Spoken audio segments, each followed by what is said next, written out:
آپ میرے محترم سامعین جانتے ہیں کہ بحث ہماری والدین کے حقوق کے بارے میں چل رہی ہے، اور اسی سے مربوط میں آج آپ کو بتا رہا ہوں چار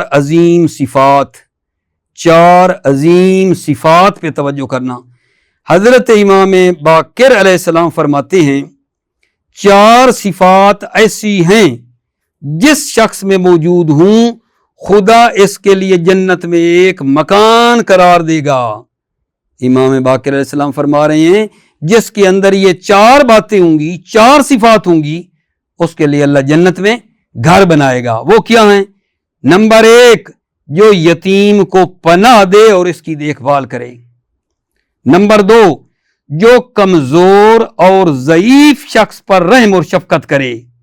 نمبر 3، جو والدین پر شفقت کرے، محل شاہد پہ توجہ رکھے، جو والدین پر شفقت کرے اور ان کے ساتھ اچھا سلوک کرے۔ نمبر 4، جو اپنے غلام اور نوکر کے ساتھ سختی نہ کرے اور نرمی سے پیش آئے۔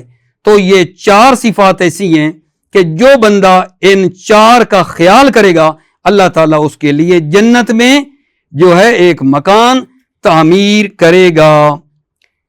اب یہاں آپ کو یہ بتانا ہے کہ 3 چیزیں ایسی ہیں، یہ 4 صفات جن کو اگر بندہ لاگو کر لے تو جنت میں گھر بنتا ہے۔ 3 چیزیں ایسی ہیں جس میں کسی کو ترک کرنے کی اجازت نہیں ہے۔ توجہ کرنا، 3 چیزیں ایسی ہیں کسی کو بھی چھوڑنے کی اجازت نہیں ہے۔ میں آپ کے سامنے پڑھ رہا ہوں، یہ بھی حدیث امام باقر علیہ السلام ہے۔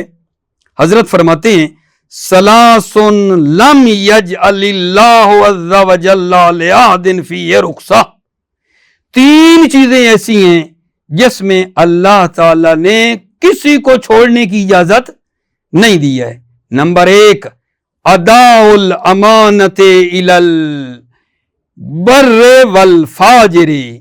امانت کو ادا کرو، نیک ہو یا فاجر، امانت ادا کرنی چاہیے، ٹھیک ہے؟ اس کو نہیں چھوڑا جا سکتا، چاہے وہ آدمی نیک ہو یا برا ہو۔ والوفاء بالعہد للبر والفاجر۔ دوسری کیا عزیزو؟ وعدہ پورا کرنا، خواہ وہ آدمی نیک ہو یا برا۔ والوفاء بالعہد للبر والفاجر۔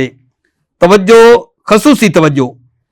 وبر الوالدین برین کانا او فاجرین۔ دوبارہ پڑھتا ہوں اس جملے کو، والدین کے حقوق چل رہے ہیں نا۔ وبر الوالدین برین کانا او فاجرین۔ والدین، والد والدہ پر نیکی کریں، برین کانا او فاجرین، دونوں نیک ہوں یا فاجر ہوں۔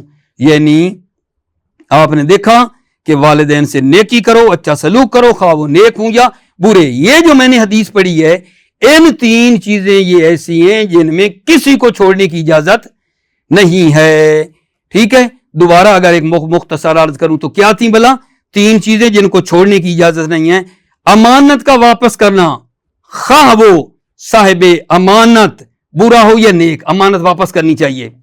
نمبر 2، وعدہ پورا کرنا، آدمی نیک ہو یا بد، والدین سے نیکی کرنا اور اچھا سلوک کرنا، خواہ وہ نیک ہوں یا برے۔